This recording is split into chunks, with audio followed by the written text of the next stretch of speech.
지난 한 주간 동안도 안전함과 평안함으로 저와 여러분을 지켜주시고 은혜 베풀어 주신 하나님께서 오늘 거룩한 주일을 맞이해서 함께 예배할 수 있도록 복 주신 것 진심으로 감사를 드립니다. 다른 때도 그렇지만 주부들이 가장 많이 하는 고민이 오늘은 뭘 먹나가 아닐까 싶습니다. 요즘 저희 집도 사실 조금 전쟁과 같은 그런 상황이 아닌가 싶습니다. 학교에 무상급식이 그렇게 감사할 줄 몰랐다라고 하는 이야기를 드리고 싶습니다. 하루 세 끼를 같이 밥을 해먹고 지낸다라고 하는 것이 점심 때는 뭘 먹나 저녁 때는 뭘 먹나 매일매일 고민을 늘어놓습니다. 현대인들의 특징 중에 한 가지가 결정장애입니다. 세상이 복잡해지고 선택의 폭이 지나칠 정도로 넓어지다 보니까 그 수많은 것들 가운데서 무엇을 선택하는 것이 좋을지 고민하지 않을 수가 없는 그런 시대를 우리가 살아가고 있기 때문에 그렇습니다. 그래서 이렇게 카페 같은데, 그러니까 인터넷 카페를 이야기합니다. 아니면 SNS 같은데, 제가 어떤 물건이 조금 필요한데 여러분의 의견은 어떻습니까? 라고 이렇게 물으면 내 의견은 이렇습니다. 내 의견은 이렇습니다. 이렇게 해서 내가 보고 판단하고 그것을 결정해서 사는 것보다도 다른 사람들이 좋다는 것, 이러저러한 것들을 들어서 살게 되는 경우들이 훨씬 더 많이 있는 것 같습니다.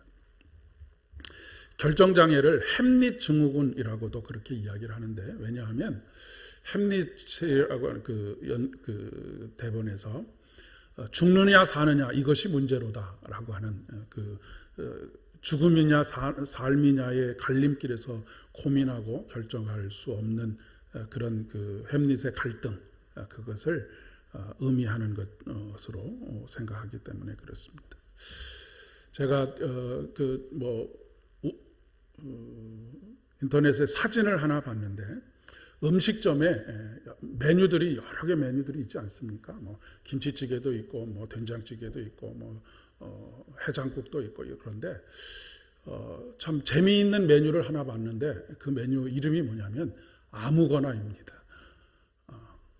아무거나 뭔가를 좀 결정하고 싶은데 결정할 수가 없어서 그 제일 많은 딜레마 중에 한 가지가 짜장면을 먹을 것이냐 짬뽕을 먹을 것이냐 해서 아예 그릇을 반으로 이렇게 나누어서 담아주는 것, 그런 것들이 나왔는데 요즘은 그것까지도 잘 되지를 않아서 아무거나라고 하는 그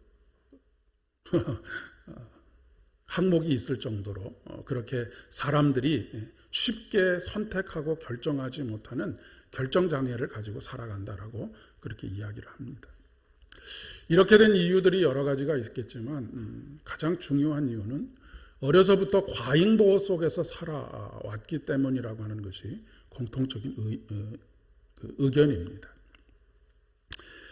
부모가 자녀의 일생에 그 전반에 개입을 해서 사랑이라고 하는 미명 속에서 자식을 부모의 아바타로 만드는 것이죠.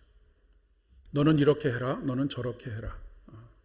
스스로 결정하거나 선택할 수 없도록 만들어주는. 근데 그것이 사랑하지 않기 때문이가 아니라 너무 많이 사랑하기 때문이라고 하는 그런 미명 아래서 그렇게 한다는 것입니다.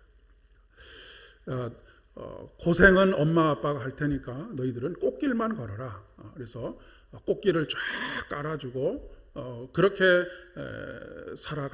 평생을 그렇게 살아갈 수 있도록. 네, 여러분, 부모가 자녀를 지켜줄 수 있는 시간이 얼마나 되겠습니까? 그렇기 때문에 부모가 자녀를 지켜줄 수 없을 때에는 그동안 그 도움의 손길들이 없어지다 보니까 세상의 한복판에 나갔을 때 상처받고 낙심하고 좌절하고 실패의 쓰라린 경험 속에서 그렇게 살아갈 수밖에 없음을 또 보게 되는 것이죠. 그리고 예전에는 사실 이렇게 결정장애라고 하는 것이 있을 수가 없었던 이유가, 여러분이 사셨던 어린 시절에 뭐 먹고 싶은 것, 갖고 싶은 것, 입고 싶은 것이 뭐가 있었습니까? 그냥 밥을 먹을 수만 있으면 그것으로 감사했던 그런 시절이 있었기 때문에 사실 결정장애라고 하는 것은 현대인들의 병이라고 그렇게 이야기를 할 수가 있겠습니다. 또 쉽게 결정하지 못하는 이유 중에 한 가지는 다른 사람의 시선을 너무 의식하기 때문에 그렇습니다. 내가 이것을 선택했을 때 누군가가 나의 이 선택에 대해서 비난하거나 조롱하지 않을까라고 하는 것에 사로잡혀서 쉽게 선택을 하지 못하는 경우들도 있다라고 하는 것이죠. 그런데 이런 삶의 태도들은 신앙의 태도와 아주 밀접한 관계를 가지고 있습니다. 선택하고 그것에 모든 것을 쏟아붓고 하는 그런 위험들을 감수하려고 하지 않는 것이죠. 뿐만 아니라 신앙생활을 하는 데 있어서도 주체적이고 주도적으로 자기의 신앙을 만들어가지 못한다라고 하는 문제를 가지게 됩니다. 부모가 자녀들에게 계속해서 무엇인가를 시키게 되면 그 공부가 아니면 그 어떤 행동이 내가 주체적으로 결정해서 하는 행동이 아니기 때문에 부모를 만족시켜주기 위해서, 부모를 위해서, 공부도 부모를 위해서, 어떤 것을 하는 것도 부모를 위해서 하게 될 가능성이 굉장히 많이 있다라고 하는 것이죠. 근데 신앙생활도 똑같습니다. 신앙생활은 누구를 위해서 하는 것입니까? 신앙생활은 자기를 위해서 하는 것입니다. 내가 생명을 얻어서 소망 가운데 살아가는, 하나님과 깊은 교제 속에서 어떤 어려움 속에서도 낭망하지 않고 생명력 있게 살아가기 위해서 신앙생활을 하는 것인데, 신앙생활을 마치 누군가를 위해서 신앙생활을 하는 것처럼, 목회자를 위해서 신앙생활을 하는 것처럼, 아니면 교회를 위해서 신앙생활을 하는 것처럼 그런 오류에 빠질 가능성이 굉장히 많이 있다라고 하는 것입니다. 그런데 중요한 것은 우리가 어떤 자세를 가지고 어떤 생각을 가지고 신앙생활을 하느냐에 따라서 우리의 후일의 열매가 완전히 달라진다라고 하는 것입니다. 많은 경우 온실 속의 화초처럼 그렇게 신앙생활을 하거나 삶의 태도를 가지게 되면 세상에 나가서 경건의 능력을 드러내기가 불가능하게 됩니다. 새로운 것들에 대한 시도도 하지 않고, 도전하지 않고, 위험을 감수하지 않는 안전한 것으로만 자신의 삶을 살아가려고 하는데, 여러분, 나는 그렇게 조심조심해서 살아갈 수는 있을지 몰라도 교통사고라고 하는 것을 한번 생각을 해보십시오. 교통사고가 나만 조심한다고 해서 교통사고가 안 나지 않습니다. 남이 와서 들이받으면 교통사고가 나게 되어져 있죠. 아무리 우리가 안전하고 나를 그 안전함 가운데서 살아가려고 해도, 여러분, 코로나19와 같은 이런 거대한 쓰나미와 같은 물결이 밀려오면 속수무책이 되고 맙니다. 그러다 보니 사람들이 그 위험을 어떻게든지 감소시키고 하려고 이러저러한 대안들을 찾아보지요. 그리고 방법을 찾다 안 되면 그때 와서 기도합니다. 근데 저는 그렇게라도 기도하는 것이 참 큰 은혜이다라고 그렇게 생각합니다. 왜냐하면 그럼에도 불구하고 기도하지 않는 분들이 굉장히 많이 있기 때문에 그렇습니다. 어렵다 힘들다 하면서도, 어렵다 힘들다 하는 분들이 그렇게 많은데, 그러니까 우리 기도합시다라고 하는 분들은 많지 않습니다. 코로나19 사태 자체도 우리에게 두려움과 공포를 가져다 주지만, 이 이후에 벌어질 이 경제적인 추락, 이것은 우리에게 그동안 경험해 보지 못했던 정말로 견디기 어려운 고통을 가져다 줄 수도 있다라고 하는 이야기들을 여러 전문가들이 하고 있습니다.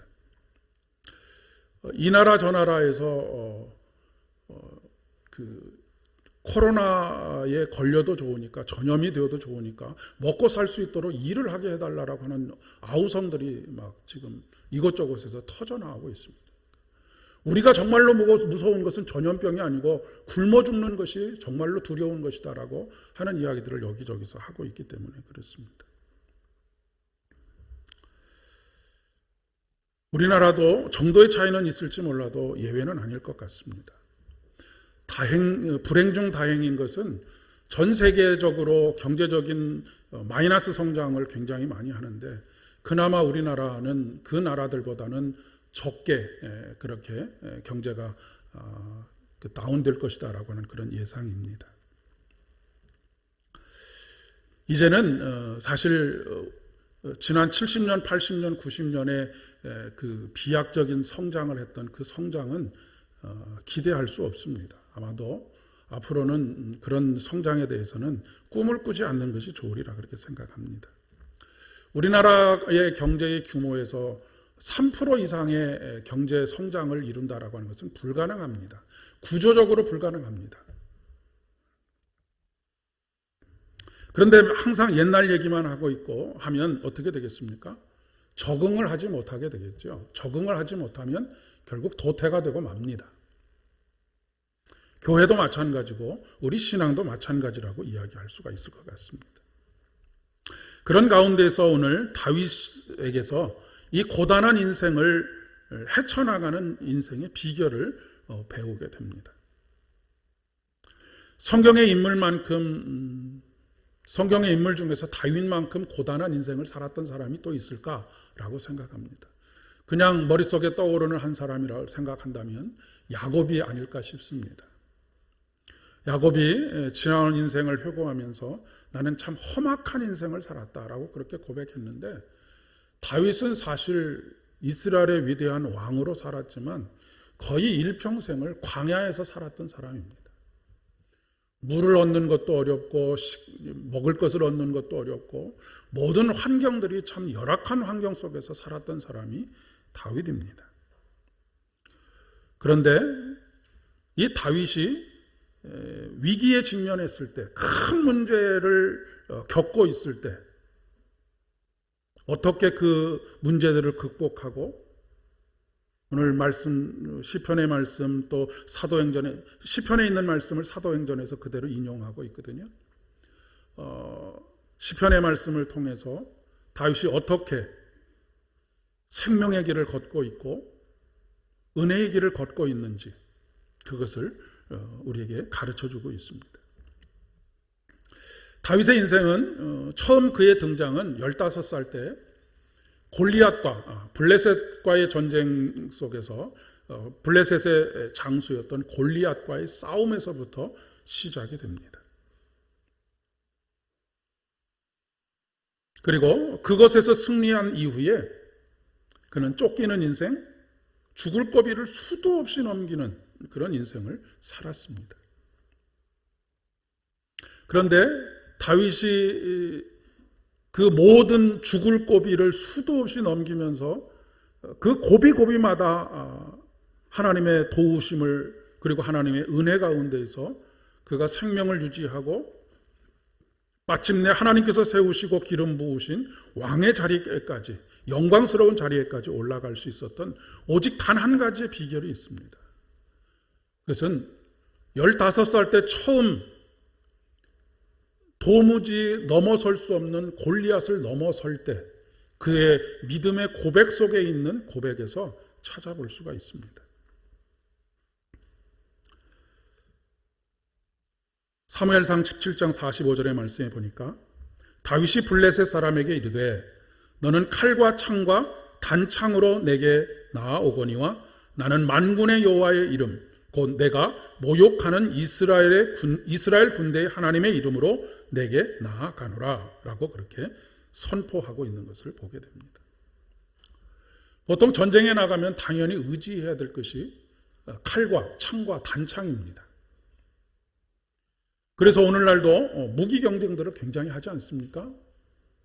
더 강력한 무기를 가지기 위해서 사람들이 노력을 합니다. 우리나라도 한 해의 국방 예산만 50조 원을 사용하고 있습니다. 그런데 여러분, 우리가 아무리 이 무기들을, 강력한 무기들을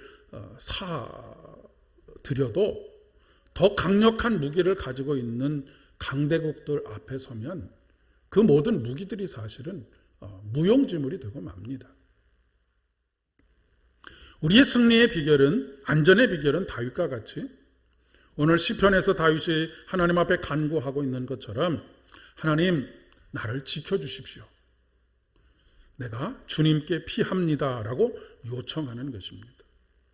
하나님, 다른 사람들은 다 칼과 창과 단창을 의지해서 전쟁에 나가지만 나는 칼과 창과 단창에 의지하지 않고 하나님을 의지하고 하나님께 내 삶을 의뢰하고 하나님께 내 삶을 의지하면서 그 삶의 모든 순간순간들을 이겨나가겠습니다 라고 하는 그런 고백입니다. 다윗은 이어서 이렇게 고백합니다. 나더러 주님에 대해서 말하라고 한다면 하나님은 나의 주님, 주님을 떠나서는 내게 행복이 없다 하겠습니다. 그리고 이어지는 4절의 말씀에서 다른 신들을 섬기는 자들은 더욱더 고통을 당할 것이다 라고 그렇게 선언하고 있습니다. 여기서 말하는 다른 신은 이방신을 의미하는 것이기도 하지만 조금 더 그 의미를 확대해 본다고 한다면 하나님 아닌 다른 것, 즉 앞에서 말씀드렸던 칼과 창과 단창을 의미하는 것이기도 합니다. 점점 우리 사회가 지푸라기라도 잡고 싶은 그런 환경으로, 상황으로 가고 있습니다. 지푸라기라도 잡고 싶다라고 말하는 것은 그만큼 상황이 절박하다라고 하는 것을 의미하는 것입니다. 그런데 여러분, 중요한 것은 지푸라기는 절대로 잡으시면 안 된다라고 하는 것입니다. 지푸라기라도 잡고 싶은 심정은 알겠으나 지푸라기는 절대로 잡으면 안 됩니다. 지푸라기를 잡는 순간 더 깊이 빠져들어가기 때문에 그렇습니다. 지푸라기를 잡는 것이 아니라 더 확실한 것, 견고한 것, 변하지 않는 그것을 잡아야 합니다. 그것이 무엇입니까? 반석이신 예수 그리스도입니다. 우리를 요동하지 않도록 하시는 예수 그리스도입니다. 다윗이 그러했던 것처럼 하나님께 피하는 것입니다. 세상은 변하고 사람도 변하고 세상의 모든 것이 다 변하지만 하나님 그분은 변하지 않으십니다. 한번 사랑하신 그 하나님의 사랑이 우리의 삶이 끝나는 그날까지 우리를 강권하시고 우리를 붙드시고 우리를 능력으로 행하도록 하시기 때문에 그렇습니다. 물론 하나님은 변하지 않으시지만 우리는 늘 업다운을 반복합니다. 기분이 좋을 때도 있고 기분이 절망스러울 때도 있고 상황이 좋아질 때도 있고 상황이 나빠질 때도 있습니다.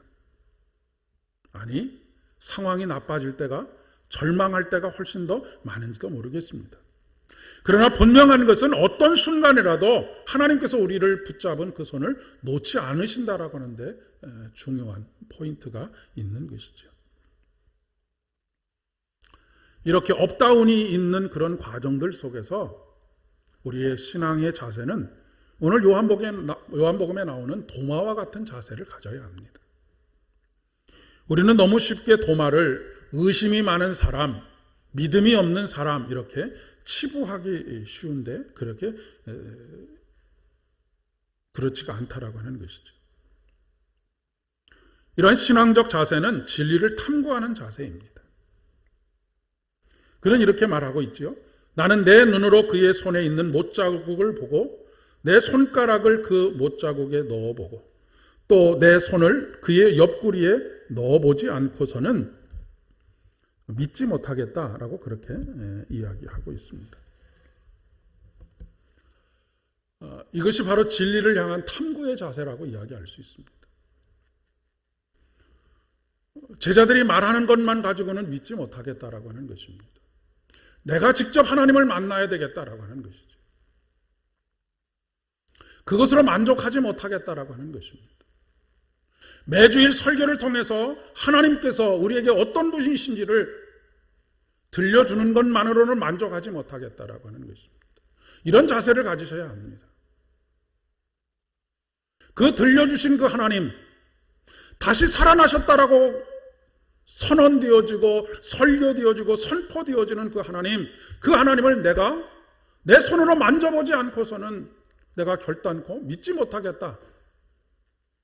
이건 믿지 못하겠다라고 하는 것에 그 강조점이 있는 것이 아니라 그분을 만져보아야만 하겠다라고 하는 열망이 도마에게 있다라고 하는 것입니다.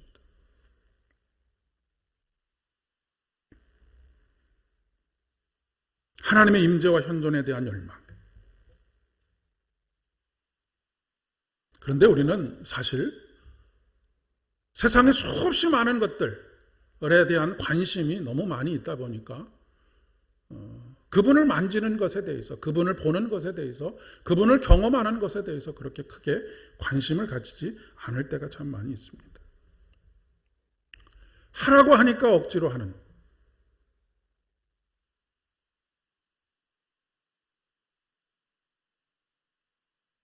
오늘 찬송 456장에서도 그 손못 자국 만져라. 거친 세상에서 실패하거든 어둠 속에서 걸어갈 때에 부활의 주 따라가려면 죄악의 짐 무거워질 때,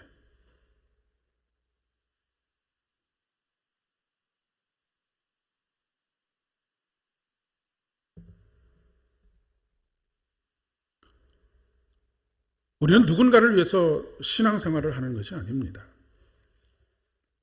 믿는 사람, 믿음의 사람이 되고자 하는 간절한 열망이 우리에게 있어야 한다는 것이죠. 어찌 보면 우리는 하나님과 밀당을 하고 있는지도 모르겠습니다. 하나님께서 우리에게 한 걸음 가까이 오시면 하나님 적당한 거리를 유지하고 싶습니다. 그래서 우리 자신이 한 걸음 뒤로 물러설 때가 굉장히 많이 있습니다.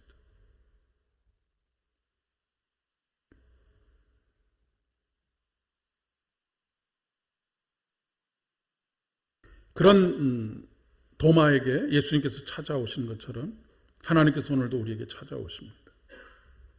그리고 보여주시고 만진 바 되도록 하십니다. 너는 내게 부르짖으라. 내가 내게 응답하겠고 내가 알지 못하는 크고 비밀한 것을 내게 보이리라 라고 말씀하고 계십니다. 하나님은 숨어 계시는 하나님이십니다. 우리가 찾고 또 찾으면 그분께서 우리에게 보여주십니다.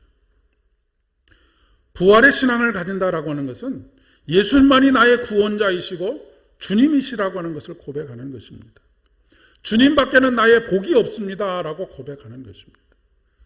여기서 주님밖에 나의 복이 없습니다라고 말할 때 복이라고 하는 것은 선을 의미하는 것이기도 합니다.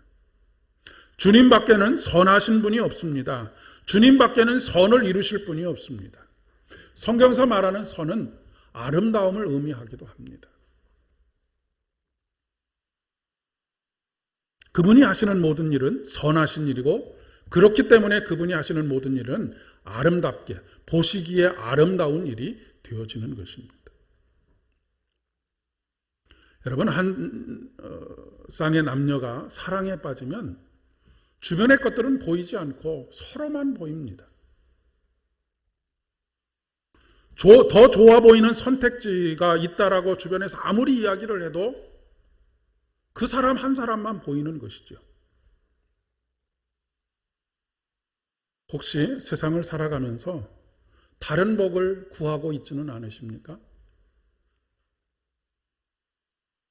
칼과 창과 단창을, 더 좋은 칼과 창과 단창을 모으느라고 모든 시간들을 다 소비하고 계시지는 않으시냐는 말씀입니다.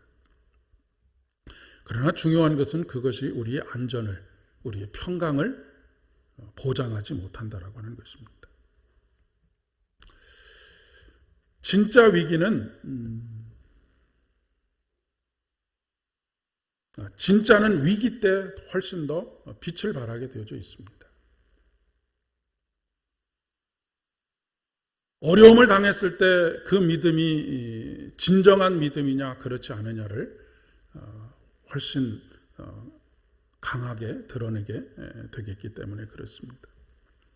부활신앙을 가지고 살아간다라고 하는 것이 그렇습니다. 부활신앙을 가지고 있느냐 가지지 않았느냐 하는 것은 평소에는 잘 드러나지 않습니다. 그런데 이런 위기들, 전 세계적인 위기 아니면 개인의 위기, 가정의 위기가 찾아왔을 때 정말로 부활하신 주님, 생명의 주님, 우리를 살게 하시는 그분을 믿고 있느냐, 그렇지 못하느냐가 선명하게 드러난다라고 하는 그런 이야기입니다. 세상이 점점 어두워져 가고 있습니다. 좌절과 절망과 탄식의 소리들로 가득 채워져 가고 있습니다. 신앙생활은 단순히 영혼의 안식을 얻는 것만을 의미하는 것이 아닙니다.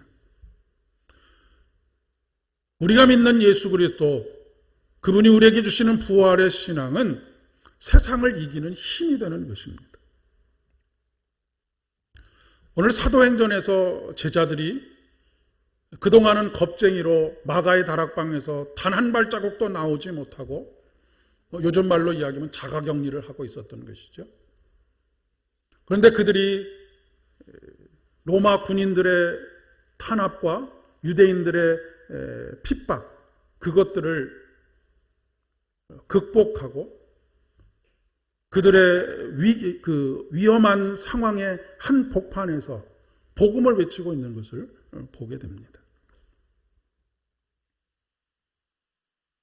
여러분의 신앙도 교회 안에 개인의 영혼 안에 머물러 있는 신앙이 아니고 문제의 한 복판에서 복음을 외칠 수 있는 그런 믿음 되실 수 있기를 진심으로 축복합니다.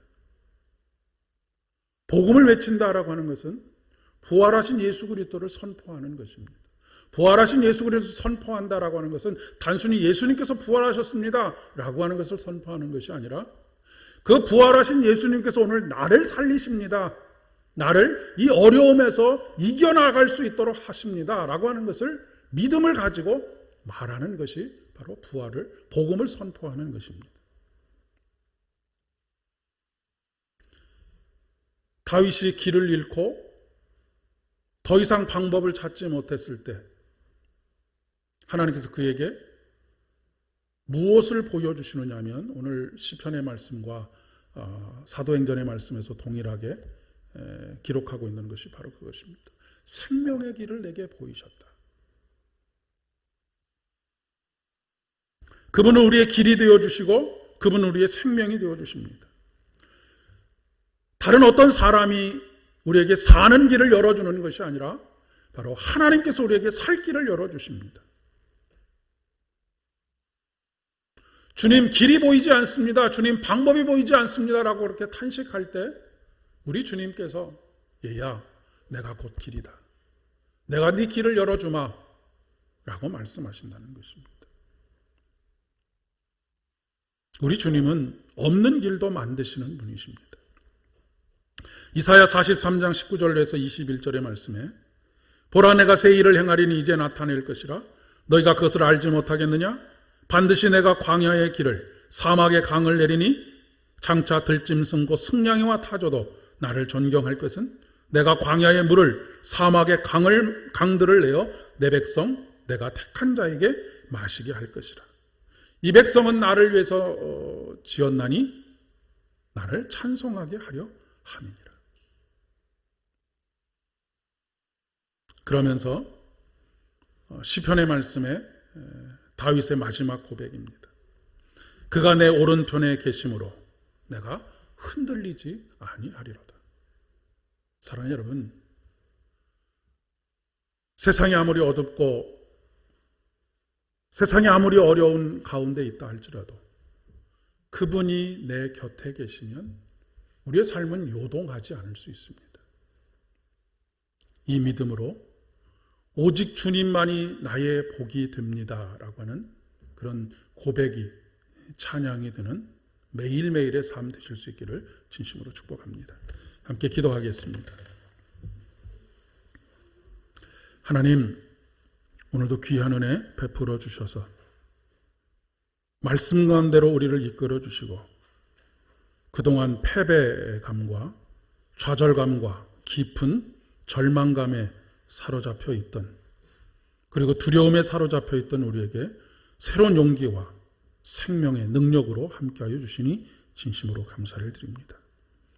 이번 일주일의 삶도 하나님의 말씀에 의지하여 다른 것 의지하지 아니하고 오직 주님만이 나의 복이십니다라고 하는 믿음의 고백 가운데에서 주님 곁에 피하고 주님 곁에 서게 되어서 날마다 견고하게 우리의 삶을 영위해 갈 수 있도록 주의 은혜를 덧입혀 주시옵소서.